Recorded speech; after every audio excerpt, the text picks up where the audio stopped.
What's going on, everyone? My name's Ver and welcome back to the channel. It may not come as a surprise to you, but my fiance and I had to unfortunately cancel our wedding. What I want to do in this video today is kind of express how we got to where we are now, what happened between our engagement and now, and how we came to decide what we wanted to do in terms of a wedding. With that, let's get into the video. Let's go back to the engagement. It was almost 2 years ago when I first proposed to Janelle. We were in Lake Tahoe. It was an annual trip with friends and I asked them for permission to propose to her. The nice thing is her family lives pretty close by in Reno. They drove up, everyone was there, we took pictures, and she was totally unaware of what was gonna happen.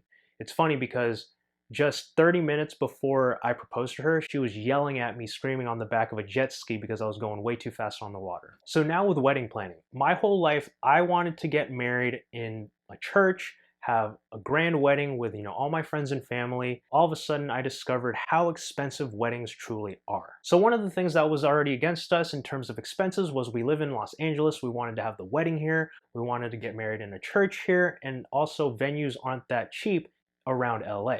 I actually grew up Catholic, and one of the things that happens in the church is getting married in a Catholic church. Something that Janelle and I decided to do was that she would go through the RCIA class, or the Rite of Christian Initiation for Adults. Essentially, since she didn't grow up in the church, that was a way for her to get baptized in the church, confirmed in the church, and get her first communion. Without going into many details, that was almost a 8 to 9 month process. On Easter of 2019, she was baptized. Her family came into town to see her do that. That was really great. So after her taking that class, there were actually some other requirements we had to take care of in order to be married in the church. First, the couples retreat. It was actually just outside of Los Angeles. It was a weekend trip.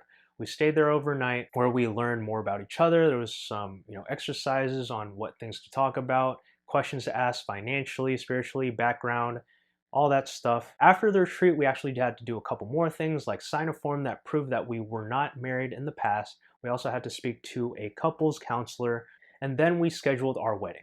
So moving on to the venues that we looked at around LA. So we were looking at event spaces, we were looking at wedding venues that were specifically for weddings. We even went to some wedding fairs, or wedding expos, as you would say, where we got free cake, free food from catering companies, photographers, etc. There's so many things that can go into a wedding that anyone can advertise for. In speaking with some of the wedding venues, we were getting range of prices from $3,000 to $5,000. Some venues were asking anywhere upwards of $20,000 just for the venue. Now get this, I had a venue actually say you would have to pay an additional $5 to $7K to have the AC running during your event. From all this, we were definitely overwhelmed. Obviously, we haven't been married yet. We haven't actually had a day. We've, been putting it off just because of how overwhelming planning can be. The other part of it is how much it costs to put on a production such as a wedding ceremony, reception, flowers, the dress, the engagement ring. Everything adds up. So I mentioned this a lot on the channel in my videos about how me and my fiance were featured on Millennial Mortgage about buying our house,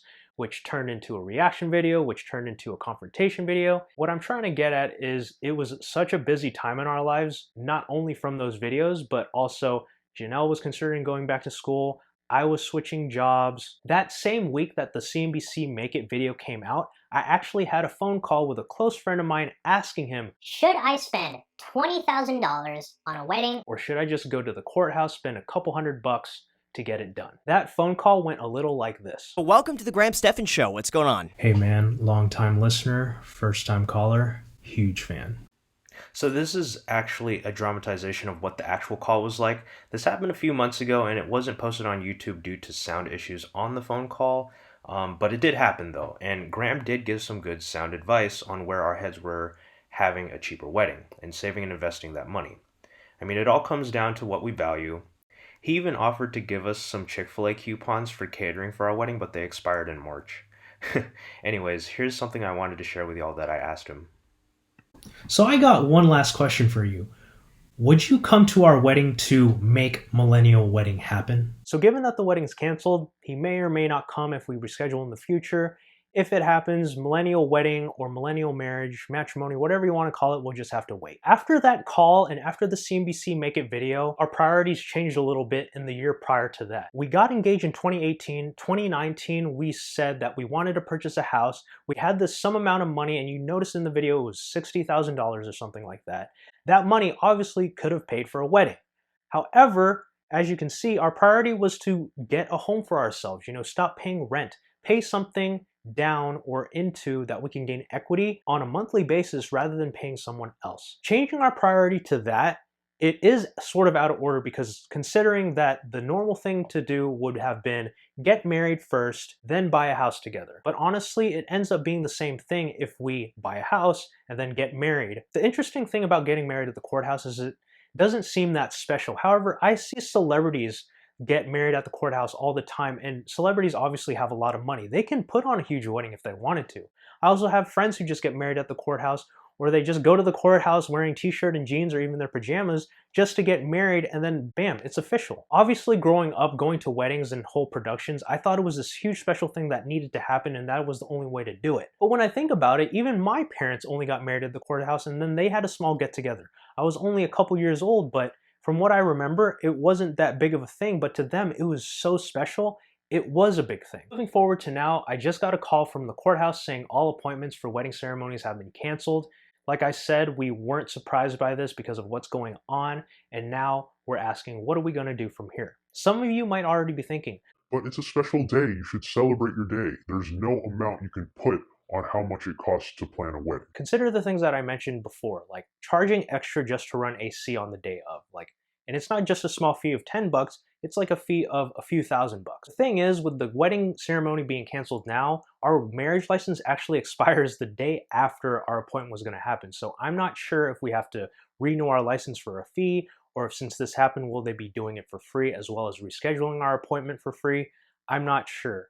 That's where we're at now. And even if the ceremony were to still happen in a couple weeks, look at me. I haven't had a haircut. I haven't been exercising as much as I probably should have because the gyms aren't open and working at home can only do so much. We ran out of the healthy food. Our hope is that when we can, we'll see our family, our friends on our wedding day. We'll be a married couple, and the number one thing would be those sweet, sweet tax breaks. Just kidding. I'm cool with getting married, but at the same time, tax breaks are pretty cool too. Anyways, if and when that happens, all we wanted to do was have a wedding at the courthouse, invite a few of our friends and family to go to Disneyland right after. Honestly, we didn't know this was going to happen, and we'll have to play it by ear from here. To me, the most important thing is obviously the safety of my future wife, her family, especially my family. My mom and grandma are in the Philippines, so traveling from there to here is probably going to be difficult. I'm just glad that they're safe and they're not taking risks to potentially have something bad happen. For the ones who had their wedding scheduled this year, I really hope you were able to get some money back, whether it was a refund on your down payment, any of the venues. We were fortunate enough to get our money back from the reception venue that we're going to have after the wedding. For any friends and family that you might have had made plans in advance, I hope they got a refund or they were able to get their money back. I believe our friends and family that made plans in advance were able to too. So again, with the courthouse and our wedding and what's going to happen, my hope is that we will be able to reschedule a ceremony. Hopefully we can renew our license with minimal fees, but honestly, I'm not expecting that. If we have to repay for it, that's fine too.